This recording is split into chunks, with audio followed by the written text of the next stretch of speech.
ដល់កឲ្យមេឃនេះពីព្រឹកឲ្យដល់ឡូវហើយណូអត់ទាន់ស្រឡះទេបងប្អូនពីព្រឹកភ្លៀង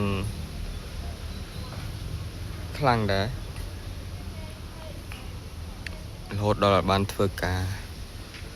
ឥឡូវនេះកំពុងតែឡើងងឹតទៀតហើយនេះធ្វើការមិនកើតងឹតឲ្យខ្យល់ទៀតមើល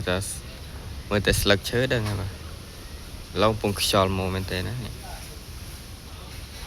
អូងឹតគ្រប់កន្លែងហ្មងនៅនឹងភ្លៀងអត់មានតិចទេភ្លៀងខ្លាំងមែនតើឥ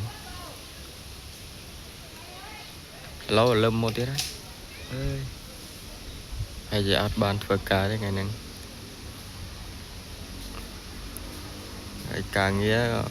ធ្វើនៅក្រៅទៀតធ្វើរបងហើយធ្វើមិនកើតទៅ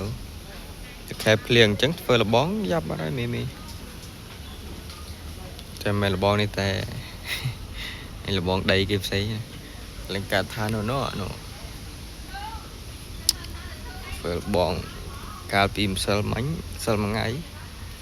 ធ្វើរត់ហើយជា10 ដងដឹងនិយាយទៅក្នុងមួយថ្ងៃភ្លៀង4-10 មេអញ្ចឹងហើយធ្វើការមិនកើត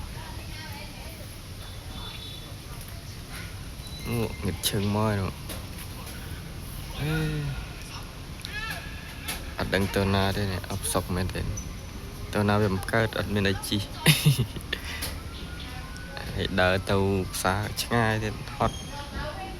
មានតែដេកក្រោកចប់បាត់ហើយបងប្អូនអើយបាយ